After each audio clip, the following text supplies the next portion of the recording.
Ready? Let's go. He says we're ready. The Sports Wrap. George Ringer. It's February. It is. Did you see your shadow this morning? No, I was shocked. I come out the house and there was snow on the ground, and I did not know that. Well, it's not supposed to snow when it's this cold. No, well, it's going to get cold. It was. It was up to like 9 below this morning when I got up, and that's about as warm as it's going to get today. They're forecasting minus 30 for Friday morning, and that's cold. Friday morning, like tomorrow? Like tomorrow morning, minus 30. Okay, yeah, and then Thursday. And then like this, and then in the 30s next week. Well, this is the type of thing where, we are in the February now. We don't have a lot of extreme cold. I'm not saying we don't have extreme snow or we've got a lot of winter left. Yeah, and I don't know if it was last year or the February before, we had the streak right about now. We had about 10 days in a row where it didn't get above 0. And I'm like, it's February. It's not supposed to do this, but we still have that option. But the next 2 weeks look above normal for temperatures. So let's enjoy it. Get out there and snowmobile and take your kids sliding, as I like to say, because you're sliding in a sled. You're not sledding, you're sliding. We can argue about that someday if you like. My kids, it's sledding here in International Falls. Just like you went to the show. When I moved here in 1994, you didn't go to the movies. Show. You went to the show. Yeah. And I'm like, well, what show are we watching? Well, we're going to go watch Lethal Weapon, whatever it was. Well, you mean you're going to the movies? No, we're going to the show. We'll go to the show. Well, it's always been like that here. But not anymore. I don't hear anybody calling it the show anymore. And the other thing was, when you had a soft drink, it was a pop. Huh? And you go somewhere else, it's a soda. I call it soda with the kids in school. They're like, a soda? Yeah. Nobody uses the word soda. I know. I'm original. That's we're old. We're old. One of the two. We're a little bit hidden up here. Yeah.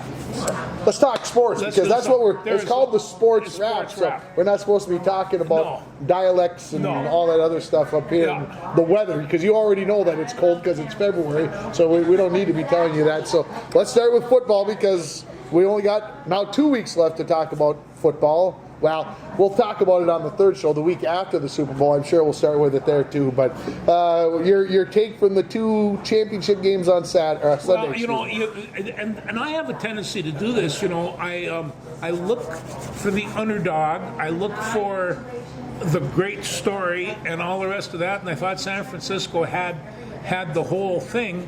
And then all of a sudden, this great big tackle from Philadelphia hit the quarterback and broke his arm, and that took care of that in one fell swoop. That kind of took care of it. I don't know if I said it this way this morning on our other show that we do, but it didn't look that serious. No. When he hit him, it was just kind of like, well, what could be wrong? Well, then they showed it in slow motion in the snap back of the elbow and the UCL injury, and I use the word Tommy John. I mean, that's what we're talking about, that it's a possible Tommy John surgery type thing. And so all of a sudden you start going, well, not only could Brock Purdy be out for like 6 months, he might be out. He might be out all of next season if it's really Tommy John. Yeah.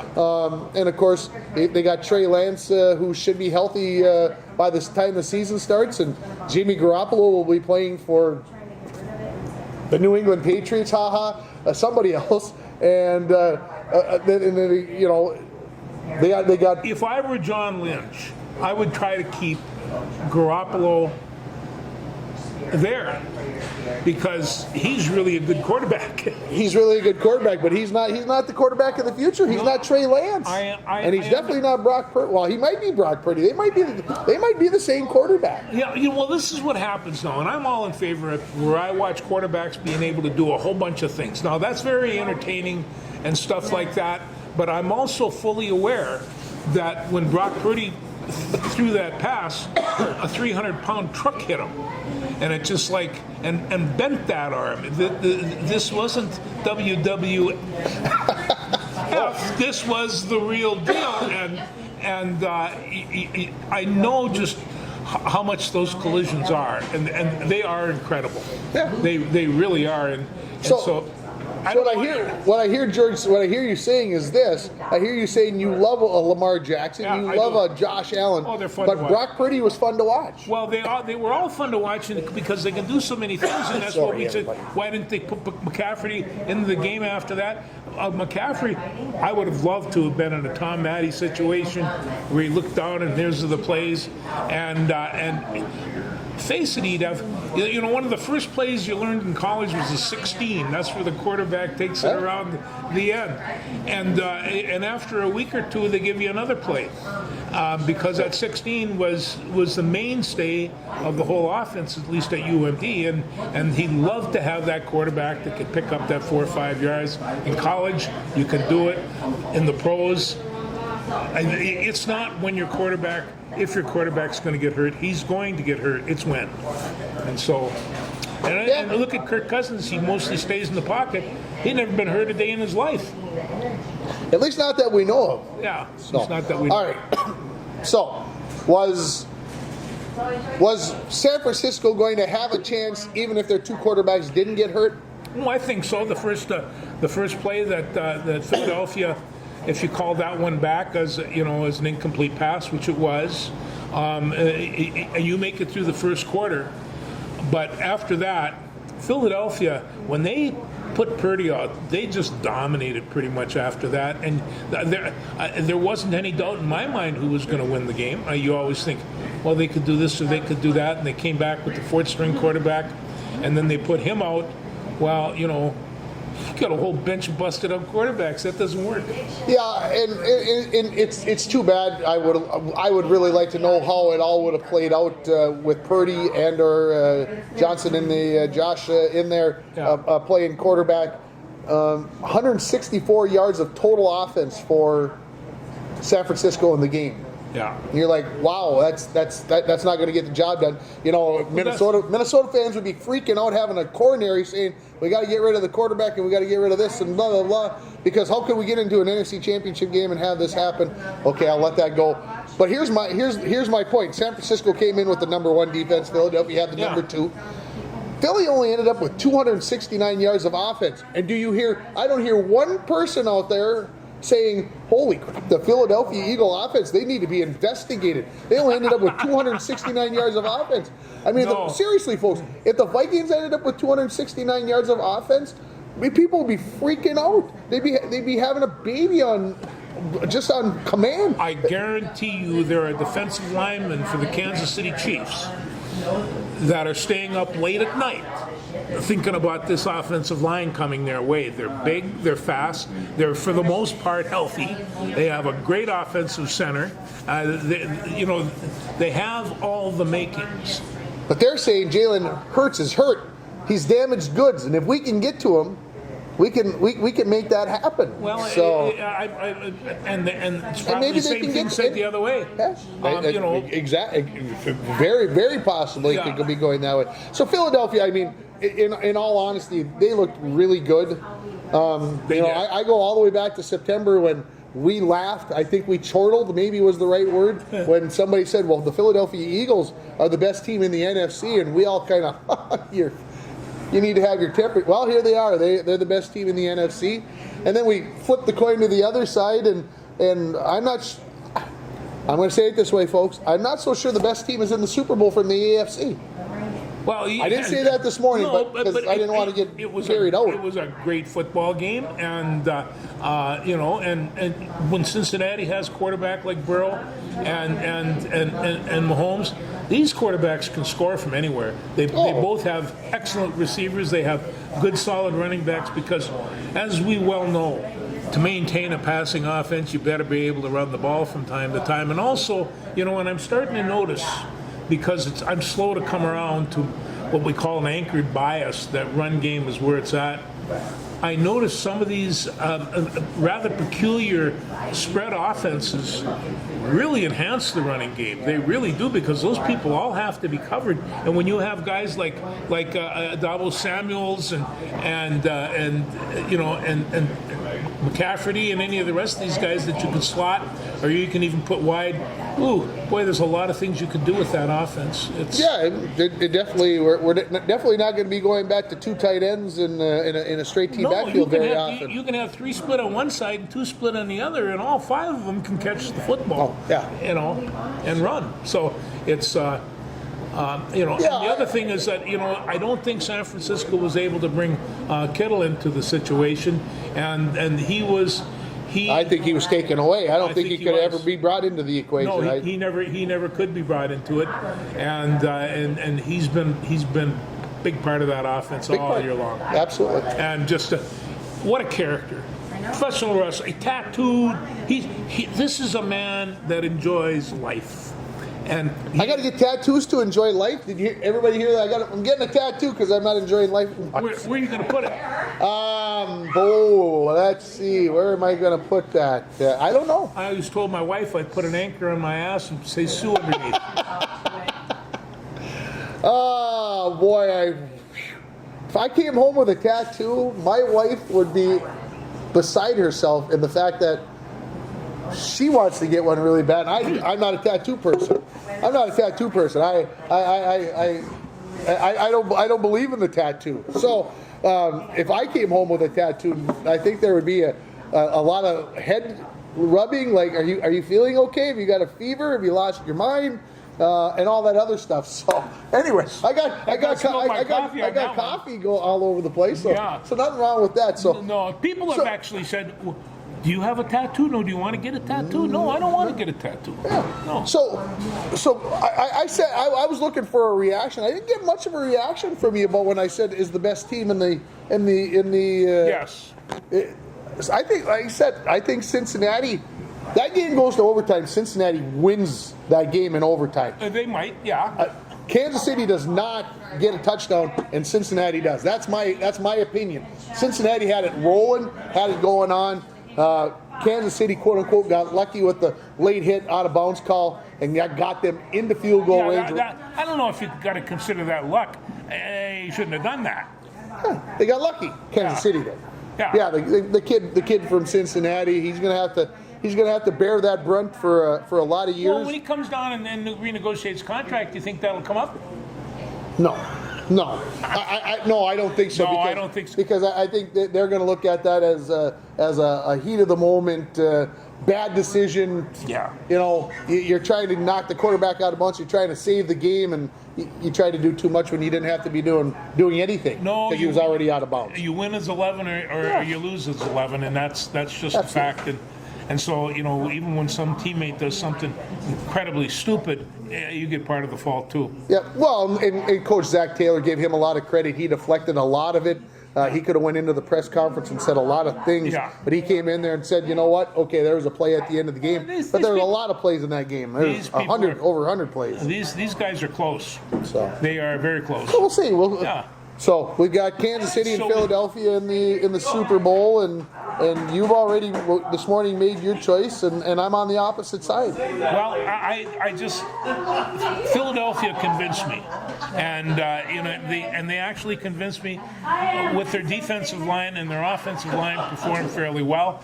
If Hurts is at all ready to go, they have that part taken care of, and I'm not sure at all about if McMahon's going to Mahomes is going to be able to, because he was hobbling at the end of that game. But he does have 10 days to cover. But he wasn't hobbling as bad as he was the week before. Oh no, that was fresh. He'll have the 2 weeks to get ready. The Kansas City's wide receiving core was banged up in the game against Cincinnati. It's another reason why I don't think they go score a touchdown. And if their wide receiving core isn't healthier by the time the Super Bowl plays, then I'd like to change my vote. But I believe that the receivers will be back. Travis Kelce is a big part of that, and obviously if he makes good, and of course the Kelce brothers are playing against each other. Yes, isn't that fun? So that'll be interesting. I'm sure Fox or CBS or NBC or whoever's doing the game will be riding that horse like a.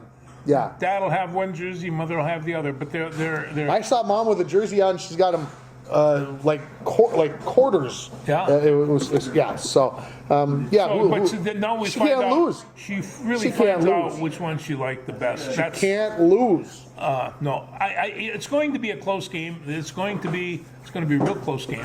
I think it's but gonna be close. it's all going to be in the line, and depending on what happens that first quarter, that first quarter is so incredibly important.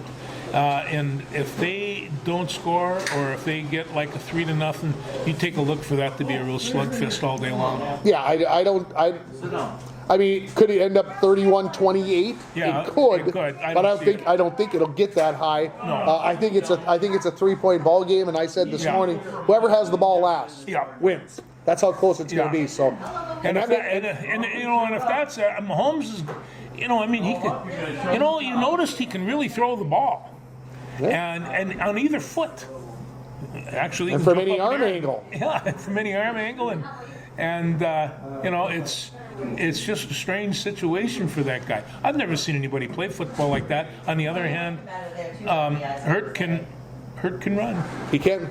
Yeah. Pro Bowls this weekend. You going to watch any of it? I'm curious about watching these guys play flag football because, like I said, I played some pretty serious touch football, and that was brutal. Well, I'll say this. I'm more interested in the flag football than I was in the football games that they played the last few years during the Pro Bowl, which basically became 5 offensive linemen standing up at the snap of the ball, 4 defensive linemen standing up at the pass, and then throwing the ball down the field, which basically became a flag football game. They played in Honolulu, and I said to Sue, I said, I'd love to go see the Pro Bowl. The Pro Bowl, I said I'd get a really nice room, I'd get a television and put it out on the veranda, terrace? Yeah, on the terrace, and watch the game, because I'd like to go. I don't even want to go to Hawaii, but they got this place called Pearl Harbor.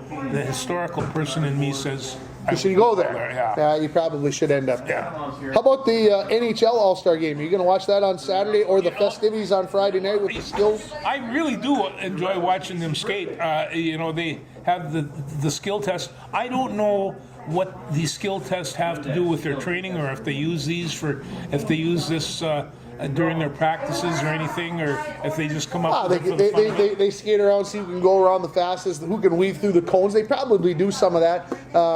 Who's got the hardest slap shot, hitting the targets. I don't even know if they do that one anymore. The breakaways, which is kind of the shootout against the goalies. So, I think there's some of it.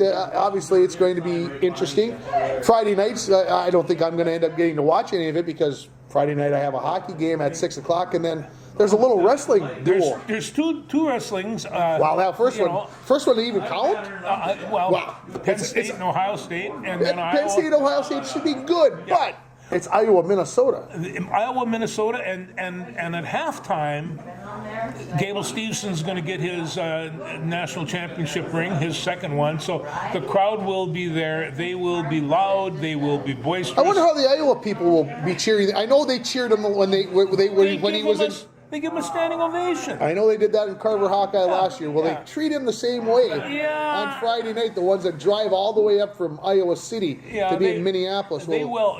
I'll tell you about Iowa wrestling fans. They are so knowledgeable. Yeah. And when they're born, they have cauliflower ears already. Well, that's not true. Are you sure it's not corn? That's not true. But like I said, those cauliflower ears, those guys get it from their dads.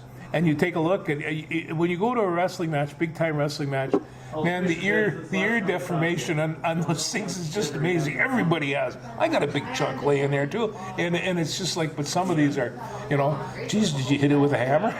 And then their son comes up, and it's like the guy says, I got a girlfriend whose brothers were wrestlers, and they all had bad ears, and it's an incredible sport. I saw a thing the other night with wrestling, and this is the girls wrestling. This is really starting to get my attention. And there was a girl, her knees on the mat, and she's watching the wrestling. She'd already been done. She turned around, and she had scars on both cheeks and on her forehead.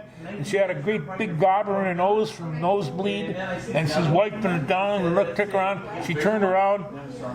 Now there's a chick for you, boy. I'll tell you. I thought, good for you, girl. You went at it hard. You gave it everything you got. And I watched her wrestle, and she wasn't bad. And she wrestled a boy, but it took 3. He didn't pin her, and they beat each other up a little bit. But hey, I like it when these girls wrestle. I think it's very, very good for them. Yeah. You watched Iowa and Penn State last Friday night, right? I did, and it's I'll tell you, without wrestlers from Minnesota, Penn State wouldn't be as good a team as they have, and they have a heavyweight, this Klingveld from. Where is he from? But he's from Minnesota, about 220 pounds maybe. He come up from a 95 pounder, and is this kid quick? And he has all the athletic ability of Stevenson. He doesn't have the strength or the power. Not yet. I'm not. Yeah. Stevenson, I think, about the time he was in 9th grade when he first became state champion, I think he looked like he looks like now. It must have scared the heck out of guys walking on the mat, knowing that you had no chance. He was going to do a backflip as soon as he kicked your butt. It's a strange situation, but he's a good wrestler. Penn State has a very good team. They're probably the best in the Big Ten. Which means they're probably best in the nation. And the one kid that I really enjoyed watching was Spencer Lee. And it's like I talked to another wrestling coach. I says, "You see Spencer Lee wrestle?" "Yeah." He says, "I saw him put on his back." And I says, "Yeah, I saw that.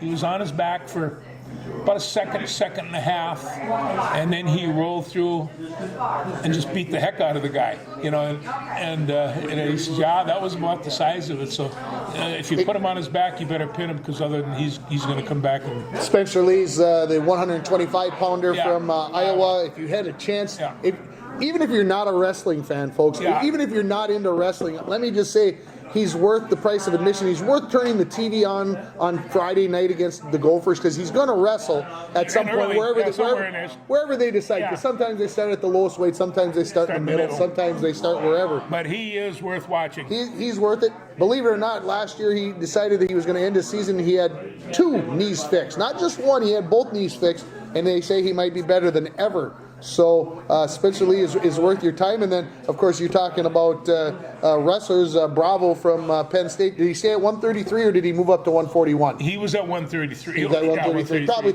he's the defending national champion. Yeah. He is also worth the price of admission, but he's going to tick you off because he's a jerk about it.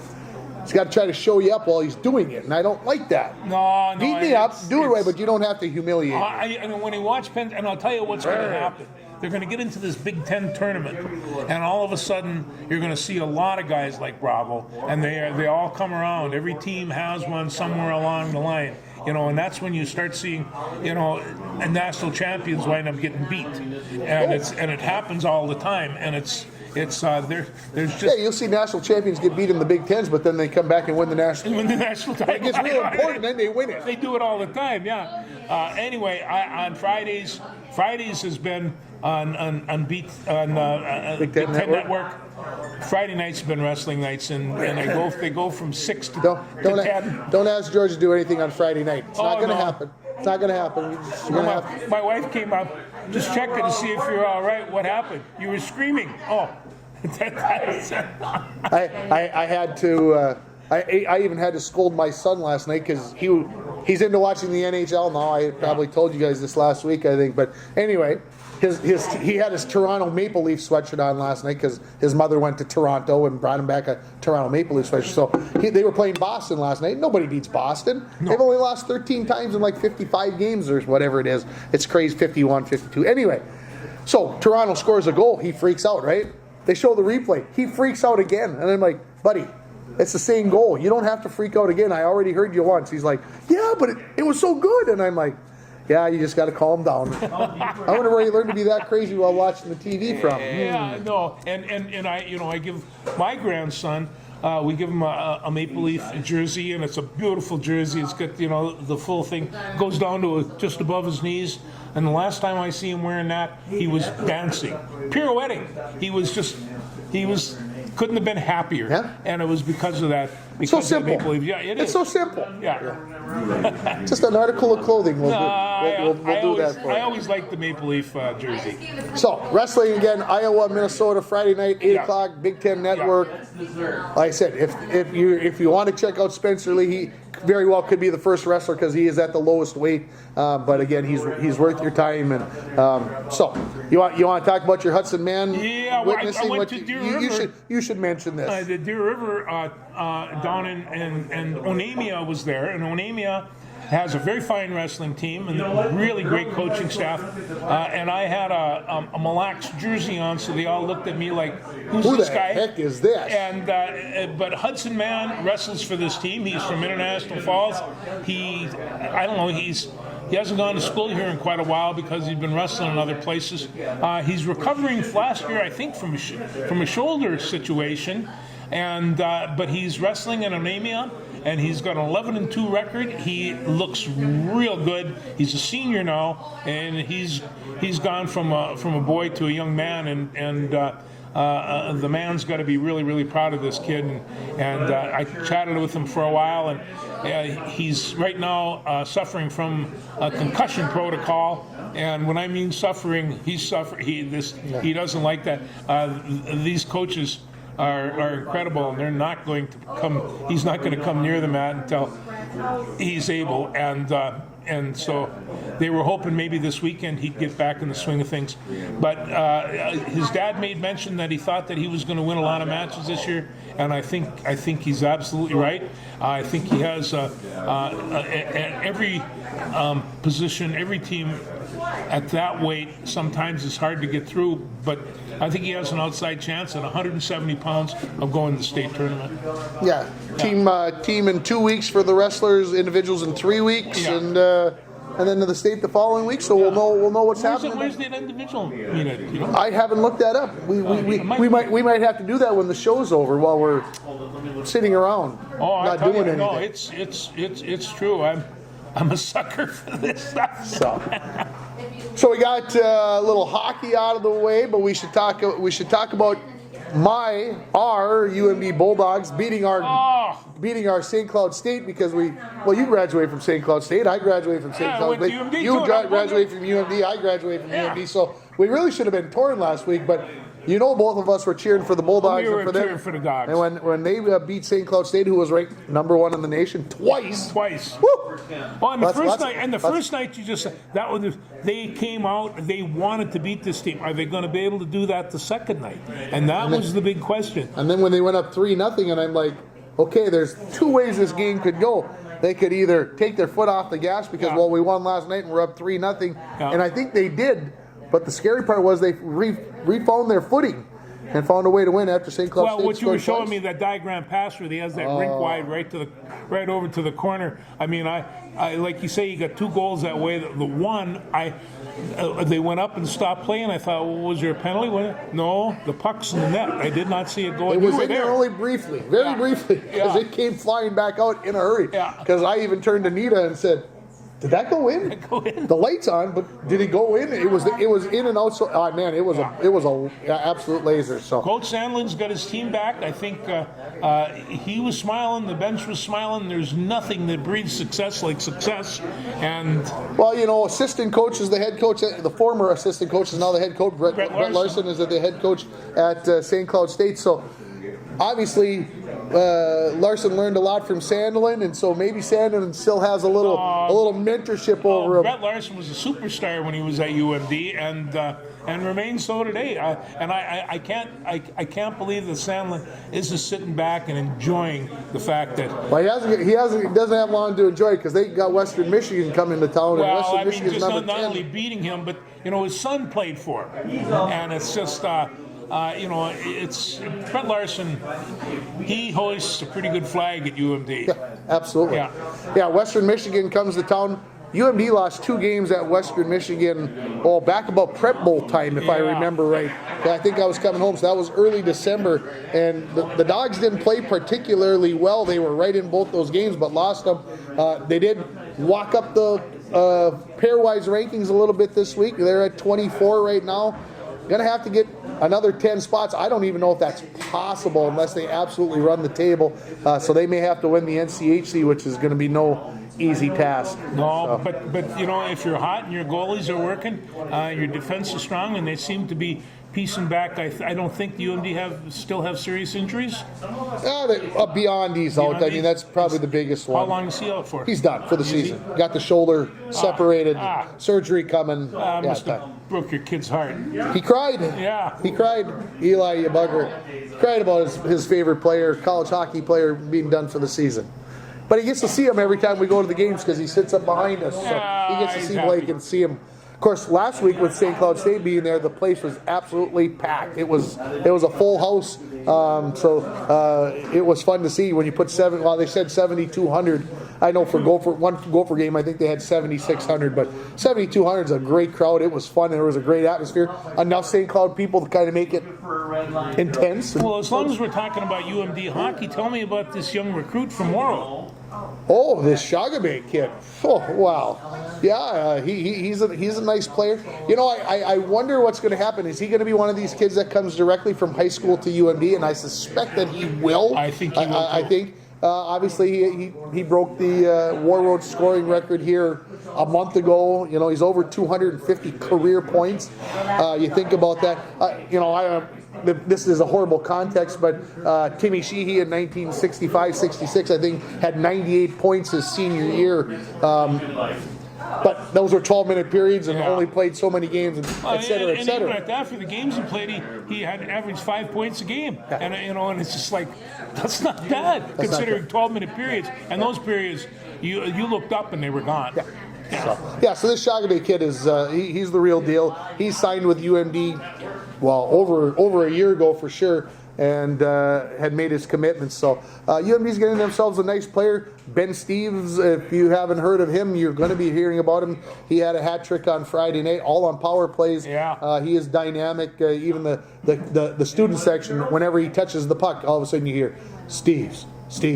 Yeah, he gets about the puck. Start getting that going, boy. You got something. And he's going. just a freshman. Yeah, I know. So he came up the other day. No, I mean, it's one of those things where I turned on and there was plenty of things to watch, especially on Friday. But I wound up sneaking back to.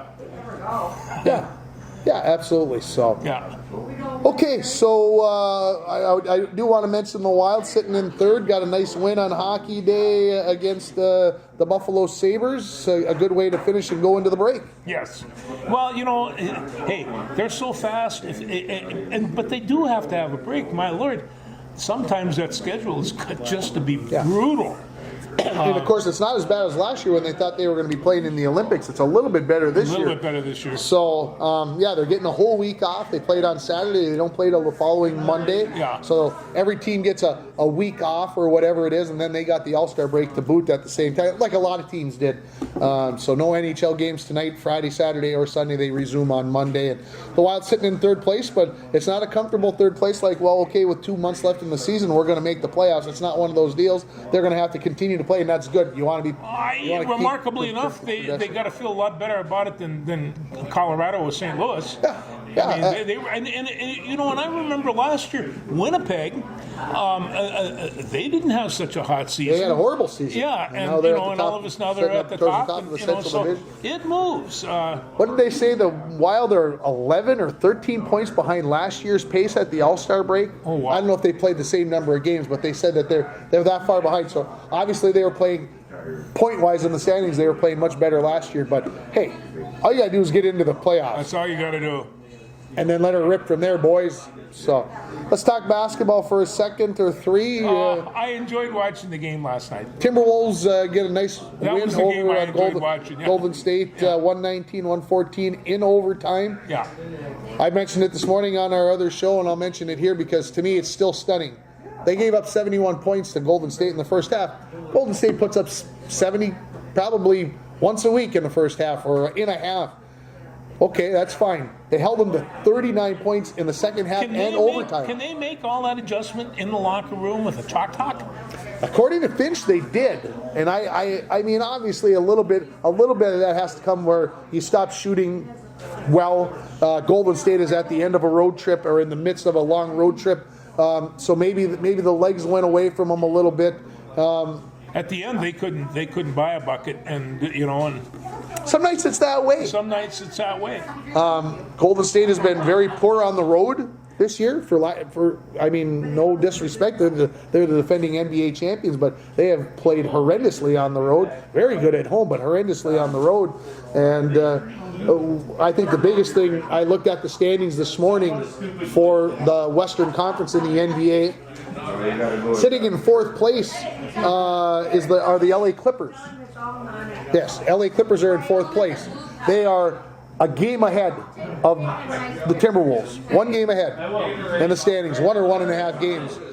And Minnesota's sitting in sixth. But if Minnesota dropped a game and a half in the standings, they'd be out of the playoffs. Well, So from 4 to 10, those are the teams that 10 is the last team that makes the playoff. There's only a 3-game difference. I think you're going to see an improvement in. I think they're going to win 40 games. But what's going to happen here now? I watched Nez Reid. Nez Reid just kind of take over the paint, and which tells me I'm glad there's somebody backing up Robert, and then of course D'Angelo Russell was incredible, and I think what he get 7 for 12 or 9 for 12, like that. Yeah, threes. So when you get shooting like that, and then of course leadership came from Anthony Edwards, and he's getting better all the time. You watched the game. I didn't get to watch the game, or didn't watch the game because I was watching the NHL. Yeah. Did Andrew Wiggins play for Golden State? Yeah, I believe he did. Yeah. But did he make an impact? Not that I could see. Okay, no. so all you people who said, "Oh, we lost Anthony Wiggins, former number 1 overall pick," and blah blah. We got to realize this. This is what Michael Jordan taught us. I can't win it all by myself. I got to have Pippen.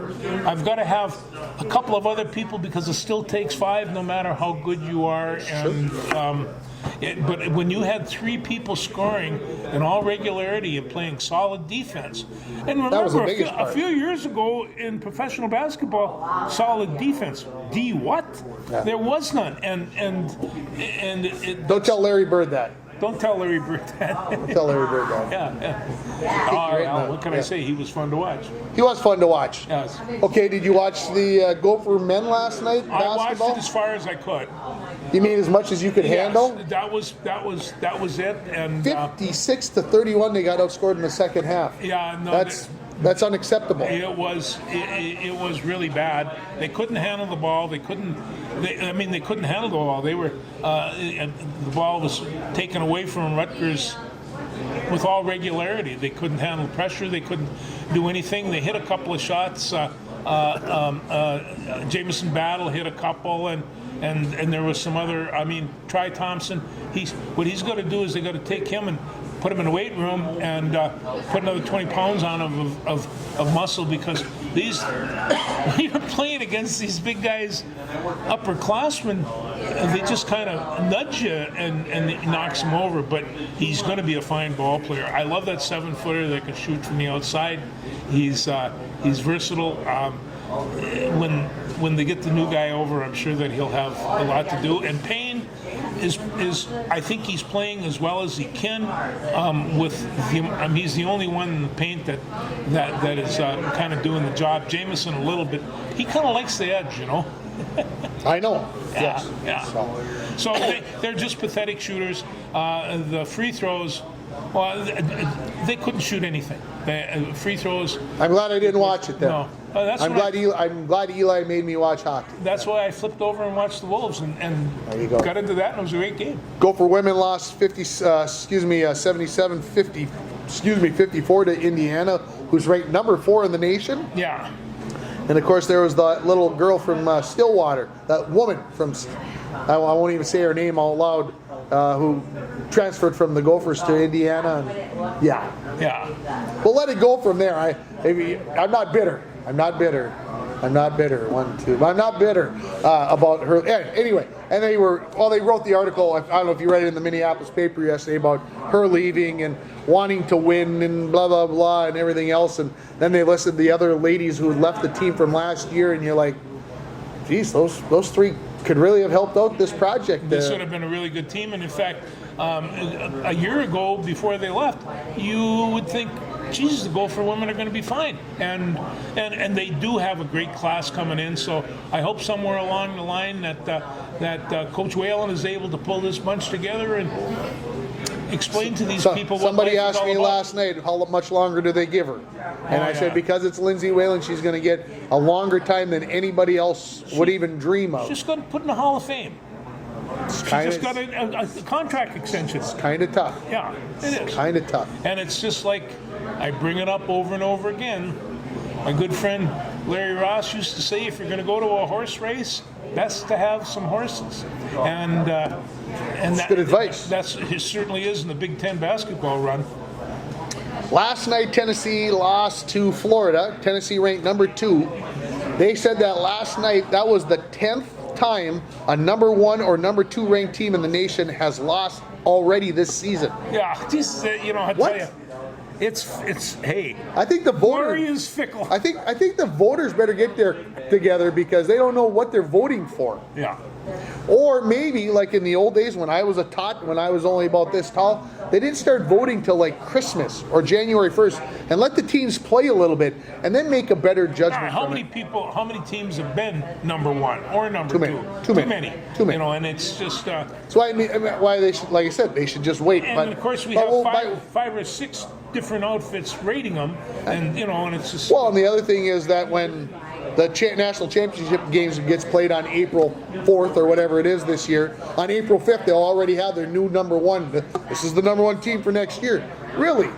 You already know who's going to transfer out of the portal. Yeah, that whole deal's pretty iffy these days. It's pretty crazy. So anyway, having said all that, Gopher basketball kind of ugly right now. We'll just have to grin and bear it. Better days are coming. Better days are coming. And Ah. we've said this before, and better days came. And I often wondered, one of my favorite Gopher coaches was Jim Dutcher. Now, Coach Dutcher, I'm not sure just how good of a court coach he was, but in analysis, he was the best. And I went to one time I was at a wrestling workshop, and Jim Dutcher was speaking, and I snuck in and listened to Coach Dutcher just because he was so much fun to listen to, and I'm wondering how he would react to this team. But it's a strange situation. And then somebody brought up if what they should do is bring in Bill Musselman's son, and they said if they talk about the monies that they get, the IMF money, he says Bill Musselman did that decades before anybody else. He was ahead of his time. He was way ahead of his time. Way ahead of his time. So that's how much people are thinking about it. And in Minnesota, we love to compare to the past. Absolutely. I think the football team should have a Bruce Smith this year. It'll be good. It'd be not good. We take that. It'd be good. How many days until spring training did you say? I think 15 or 16, and not many more than that. The pitchers and the catchers will show up, and everybody's kind of clamoring on the Twins to see this fancy new pitching staff that we have. And of course, spring training starts. That means college baseball and softball also get started about the same time, and we'll see if the Gopher baseball team can do anything. Last year was the last couple of years have been pretty tough. We're looking for something. Johnny Anderson in his 42nd year of coaching Gopher baseball. We got to get back up towards the top of the Big Ten. I got to tell you about Gopher baseball. They used to come up with workshops, and this was when Dick Siebert come up. Okay. And he was a coach there for 40 years before this, and he had all this catching gear, and there was nobody there that could put it on. And I was about 3 years younger than all the other people, but I could fit the gear. I was the catcher, and nice. And this is the way it was. So here I have Dick Siebert showing me how to to catch the baseball and I learned an awful lot that day. But my legs, he had never me the down on my same. knees. No, they never were the same. But you just remember, go for baseball was always great. Go for hockey was always great. Go for football was great at one time. But you could always count on go for baseball being fantastic, and they just have not been. Just have not been. We'd like to see it turn around, and we'll see where Go for softball is at. I have no idea. Obviously, that all comes down to pitching, right? So Yeah, we'll see how it happens. it all does come down. Anything else that we need to talk about? No, I don't think so, but I do have to say that my grandson was a referee to a whole bunch of International Falls girls last weekend and loved it. Macy and Sean and Daphne and all these other, he knew all these little girls because they're friends with his folks. Yeah. And so I got pictures of him. Hey, this inter-community hockey play is pretty good. That's what it's all about. Yeah. After the Hibbing game the other night, they Julius Maish and Keaton Maish. I don't remember who the Hibbing player was in the middle, but they were posing for pictures together. So I'll have to find out maybe what the story is there, what the connection is. But that's what it's all about. After the game is done, you're supposed to be able to go over and shake a man's hand and then say good job, even if you got beat or you won. You're supposed to do it in the right way. I remember a couple of games in Eveleth. I'm not sure that anybody wanted us even in the same field. You had to bring up Evelyn. I told Eli about 2001 and about Thunderstruck, and that I hated that song for many, many years. And guess what he likes to listen to while he's getting ready for hockey? Of course he does. Dad, why do you hate this song so much? Why did you have to listen to it over and over and over and over and over and over? Oh, the story. He has a curious mind, but he likes to pick at that scab on me and open up that but you wound see, again. What he is telling us is that let it go. And we can. It took me 10 years to let it go the first time, and he keeps festering that son of a gun. We can. I love you, man. Talk to you next week. Next week.